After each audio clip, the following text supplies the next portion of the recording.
At the family barbecue, they made my daughter serve everyone and said she should be grateful we let her come.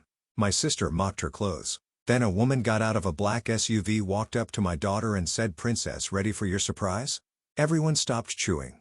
At my family's barbecue, they treated my daughter like she was less than everyone else. They made her serve food, laughed at her clothes, and acted like she should be grateful just to be there. I stood there watching, heart pounding, forcing a smile while my daughter tried so hard not to cry. I knew I needed to stay calm for her sake, but inside, I was ready to explode. Then, right when I thought the night couldn't get any worse, a black SUV pulled up.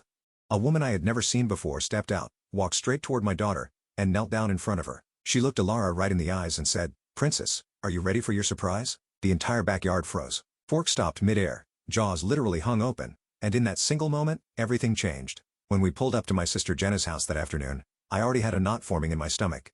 I told myself it was just nerves. Maybe this time things would be different. Maybe Jenna and Mom would actually be kind.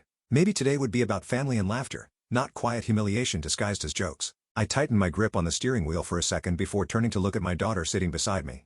Alara smoothed the front of her dress, a simple yellow sundress she had saved up for by babysitting the neighbor's twins. She'd fallen in love with it the moment she saw it online. It wasn't flashy or expensive, but it was her style. Software, pretty, modest. She looked beautiful.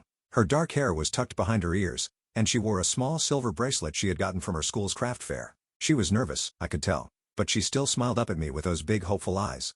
"Just be yourself, sweetie," I said, reaching over to squeeze her hand. "You're perfect the way you are." Alara nodded and tucked a loose strand of hair behind her ear. "Thanks, Mom." We got out of the car and were immediately hit by the smell of grilled burgers and hot dogs.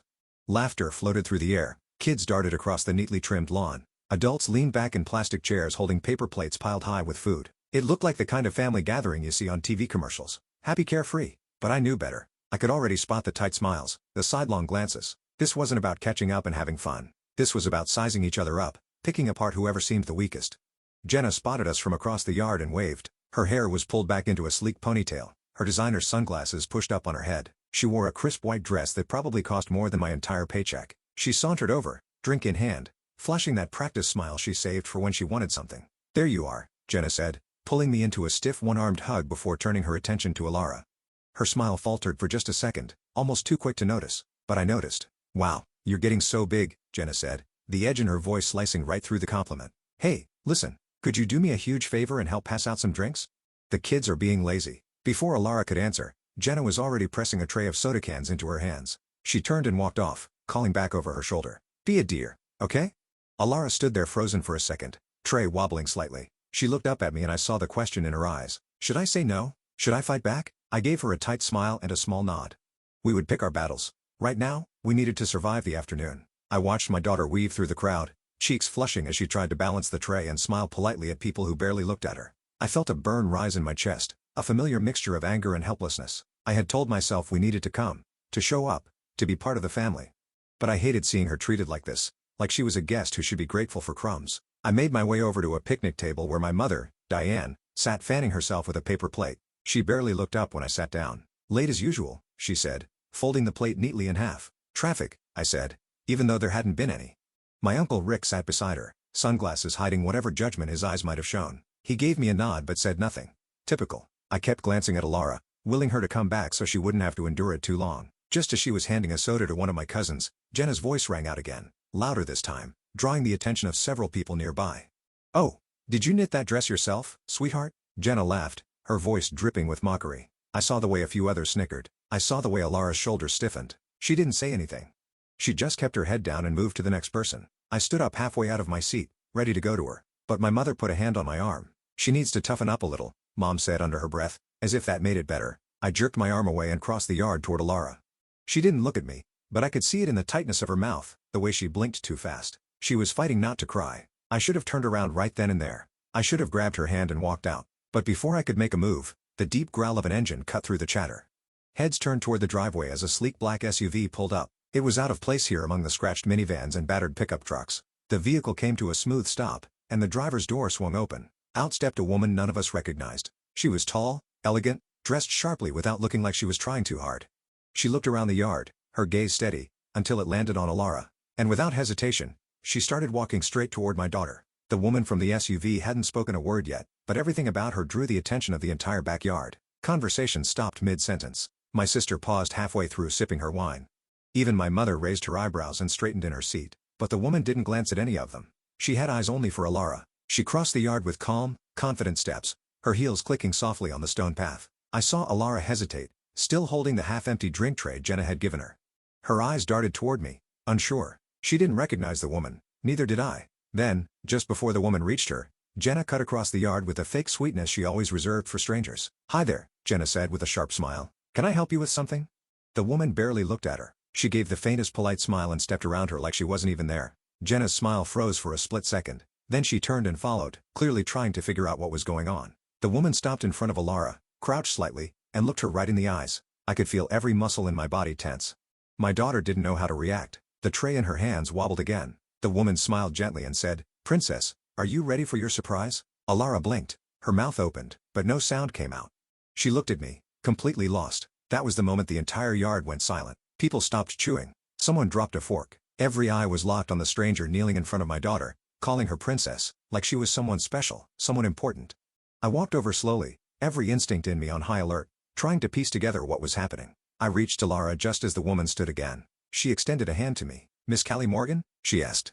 "My name is Amelia Blackwell. I've been trying to reach you through your daughter's school, but they weren't sure if you'd be attending today's gathering." Amelia Blackwell. That name didn't mean anything to me at first, but her tone, her presence, the way people were watching her like she had just stepped out of a movie, it all made my heart race. "I'm sorry," I said cautiously.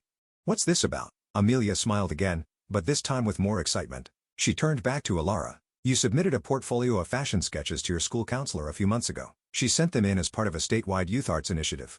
We reviewed over 300 submissions." Alara's work stood out immediately. Alara's mouth dropped open. "She's been selected for the Blackwell Rising Creators Program," Amelia continued. "It's a mentorship program in partnership with a top-tier arts academy.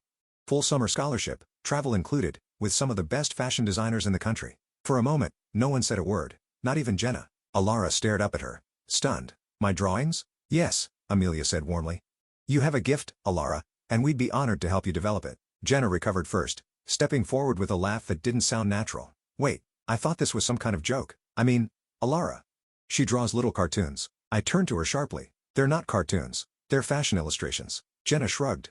"Whatever, I'm just saying she's a kid. She's never even taken real classes." Amelia's smile turned cool. "That's the point. Talent like this doesn't always wait for formal training. It grows in quiet places." Jenna's mouth opened again, but she didn't have a comeback. My mother stayed seated at the picnic table, arms folded, eyes narrowed. Uncle Rick muttered, "Didn't see that coming." I looked at Alara, who was still frozen in place, eyes wide. Her face was flushed, but this time, it wasn't from embarrassment. It was from something new. Recognition. Hope. Maybe even pride. I stepped behind her and put a hand on her shoulder. "You did this," you whispered. "You earned it."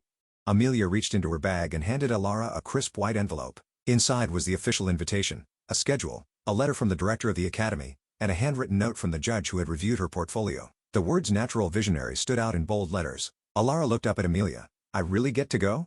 Amelia nodded. "If you say yes, the car is here to take you to the welcome dinner tonight. We'll handle everything else." I turned to Alara and gave her the one thing she needed in that moment. A yes. She turned back to Amelia, heart pounding, voice trembling.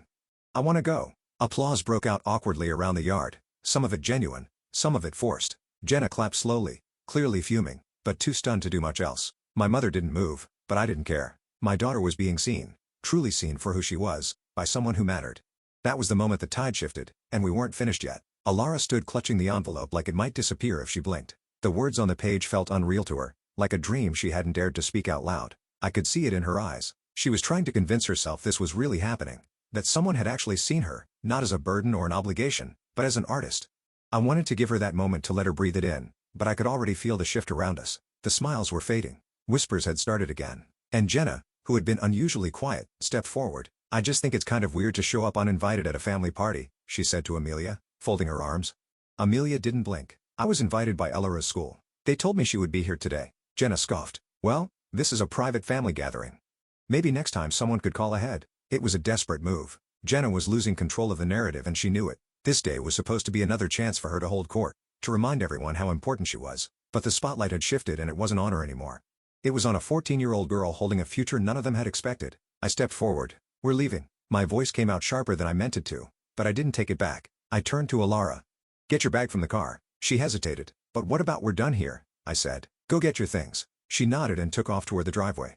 Jenna stepped in front of me. Oh come on Callie. Don't be dramatic. I looked her in the eye. You humiliated my daughter.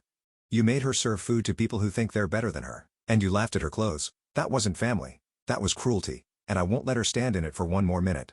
My mother, still sitting at the picnic table, spoke up without looking at me. You're overreacting. She needs to learn how to take a little teasing. She's 14, I snapped. And what she needs is to be surrounded by people who believe in her, not people who keep trying to make her feel small. I looked at Amelia. How soon does she need to leave? The dinner starts in 2 hours, she said. We have a room prepared for her tonight. She can call you from the hotel once she's settled. Alara returned with her backpack slung over one shoulder. Her bracelet glinted in the sun as she clutched the strap. She stood beside me, still not saying much, but her eyes were different now, brighter, fierce. Are you sure? I asked her softly. She nodded. Yes, I want to go. I hugged her tightly. Then go. I'll be right here when you come back. Amelia gave me a warm, reassuring look. We'll take good care of her. I stepped back and watched them walk toward the SUV. The driver opened the back door. Alara paused before getting in and looked back at the yard. Her gaze swept across the stunned faces of people who had never really seen her. She didn't wave. She didn't smile. She simply got in and shut the door. The engine started. The SUV pulled away. I turned to face my family. You didn't break her. You tried, but you failed. Jenna rolled her eyes. You're acting like she won the lottery. No, I said. She won something better. Freedom. I didn't wait for a reply. I walked to my car, climbed in and drove away without saying goodbye. My phone buzzed 20 minutes later with a photo from Amelia. Alara was standing in front of a hotel ballroom entrance, dressed in the same yellow sundress Jenna had mocked. Only now, it looked completely different on her. She stood tall, shoulders back, head held high. Her smile lit up her entire face. I stared at that photo for a long time. I thought about how close I had come to keeping her in that backyard just to avoid conflict. I had almost stayed silent for the sake of politeness, but not anymore. I had made my decision. I would never sit quietly while someone tried to crush her spirit again, not even if they were family. That night, after I got home and shut the front door behind me, the house felt quieter than usual. Not empty, just different. For the first time in a long time, it wasn't weighed down by tension. I didn't feel like I had to brace myself for the next comment or carry the guilt that always came after seeing my family. The silence felt peaceful. I sat on the couch, phone in hand, waiting to hear from Alara. Part of me still couldn't believe it. She had left that backyard like someone stepping out of a cage. I had watched her drive off towards something real, something that belonged to her and no one else. When my phone lit up, I answered before the first ring ended. Hi Mom, she said. Her voice was soft but different, more certain. You okay? I asked. Yeah, more than okay. We had dinner with the other students. They're from all over. One girl's from New York, another from Oregon. We each got a journal with our names on it. And guess what? They said I get to pick my mentor tomorrow, like a real designer. I smiled. You sound like you've been waiting for this your whole life. She hesitated. I think I have. We talked for a few more minutes. Then she said she had to go meet the program director. I told her I was proud of her, that I loved her, and she said it back. After we hung up, I just sat there holding the phone, trying to absorb what had happened. I didn't know then how much would change in the days ahead. By the next morning, Jenna had already started spinning a new version of the story. She posted a photo of the barbecue on Facebook with a caption about family first and supporting young talent. She never mentioned the comments she made or the way she tried to embarrass Alara. She made it seem like she had always been proud of her niece. My mother followed up with her own post, congratulating Alara as if she had been cheering her on from the start. A few of the cousins commented with surprise, asking why they hadn't heard about Alara's designs before. I didn't respond to any of it. I didn't feel the need. The truth had already spoken for itself. Alara stayed in the program for 6 weeks. Every day, she sent me photos of sketches, mood boards, swatches of fabric pinned to corkboards, even selfies with her mentors. In one picture, she stood beside a woman who had designed gowns for celebrities. Alara's smile was the same as the one she wore as a little girl drawing dresses in her notebook. But now, there was a fire behind it. Confidence, ownership. Near the end of the program, there was a showcase. Each student presented a piece they had designed from start to finish. I drove to the city where the showcase was being held. Sitting in the front row with my hands clasped tight in my lap, the lights dimmed, music played. And then she walked out. She wasn't modeling the dress, but the model was wearing something unmistakably hers. The soft lines, the layered textures, the careful detailing that reflected her quiet strength. The audience applauded. Judges nodded. One woman wiped a tear. Afterward, Alara found me backstage and threw her arms around me. She was shaking from nerves and joy. I can't believe I did that, she whispered into my shoulder. You didn't just do it, I said. You soared. Later that night, as we drove home, she turned to me and asked, do you think they'll ever understand? She didn't have to say who they were. I thought about it for a moment. Maybe. Or maybe it doesn't matter anymore. She nodded, staring out the window as lights passed by. I don't think I need them to. Not really. That was the moment I knew something bigger than just a scholarship had happened. My daughter had stepped out of the shadow of people who couldn't see her and she hadn't looked back. This wasn't just about fashion or art. It was about freedom. It was about a girl who had been treated like she should be grateful just to be included. Finally being given the chance to stand on her own, Not because someone allowed her to, but because she earned it. And she made them watch. It's been 3 months since that barbecue. 3 months since my daughter stood up in front of a crowd and showed them who she really was. And 3 months since I made a choice I should have made years ago. We don't talk to most of my family anymore. Jenna hasn't called. My mother sent a short message about hoping we can move past the drama, but she never apologized. She never asked how Alara was doing. She just wanted everything to go back to how it was. Quiet. Controlled. Comfortable for them. But I'm not interested in making them comfortable anymore. Alara is thriving. Her room is covered in sketches, color palettes, and fabric samples. She's applied for an advanced arts program at her school and was accepted without hesitation. Her counselor told me she walks with her head up now. She speaks in class. She volunteers to lead projects. She's not the same girl who hesitated to raise her hand or who used to shrink into herself when people talked over her. She's growing into someone who knows her worth. And it's because she finally saw it reflected back at her by people who celebrated her instead of diminishing her. Last week, we sat on the floor of her bedroom going through the scrapbook she made from her summer program. Tucked between photos and ticket stubs was a small note from Amelia Blackwell, written in neat script. Stay bold, stay kind, and never wait for permission to shine. Alara read it again, then looked up at me. I used to think I didn't belong anywhere, she said. But now I think maybe I was just in the wrong rooms. I couldn't respond at first. My chest tightened with a kind of pride that made it hard to speak. I reached out and touched her hand. You were never the problem, I said. They just refused to see who you really were. For a long time, I blamed myself for not protecting her sooner. I told myself I had to keep the peace. I didn't want to isolate her. I wanted her to feel like she had a family. But what I've learned is that showing up doesn't mean you're accepted. And being related doesn't mean someone loves you the way you deserve to be loved. What matters is who stands beside you when it counts. Who lifts you up. Who celebrates your joy without making you feel like you owe them something in return. Sometimes, the most radical act of love you can give your child is walking away from the people who make them feel unworthy. That day at the barbecue, they tried to remind Alara of her place. They made her serve plates and take orders because they still saw her as small. They saw me as the single mother who should be grateful for a seat at the table. But Alara didn't need their table. She built her own. And when that black SUV pulled up and a stranger saw her value before her own family did, everything shifted. She walked away from that backyard with her chin high and her future in her hands. And every single person who tried to make her feel like less had to sit there and watch. She didn't yell. She didn't argue. She didn't beg them to treat her better. She just left. That's what strength looks like. Sometimes justice doesn't come in the form of a dramatic confrontation. Sometimes it's quiet. Sometimes it's a girl in a yellow sundress stepping into a car with someone who believes in her. Sometimes it's the moment a mother decides her child's joy matters more than anyone's opinion. We haven't looked back. And we're not going to.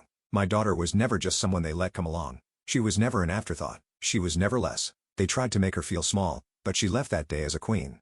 Thank you for watching this story. If it moved you, if it reminded you of someone who's been underestimated or overlooked, take a moment to like this video. Share it with someone who needs to hear that their worth is not defined by how others treat them. I'd love to hear your thoughts in the comments. Have you ever had to walk away from people who didn't see your value? Let's talk about it. This is a space where your story matters. And if you believe in real stories that uplift, challenge, and inspire, make sure to subscribe to the channel. There are more voices like Alara's out there, and we're just getting started. Your support helps make sure they're heard.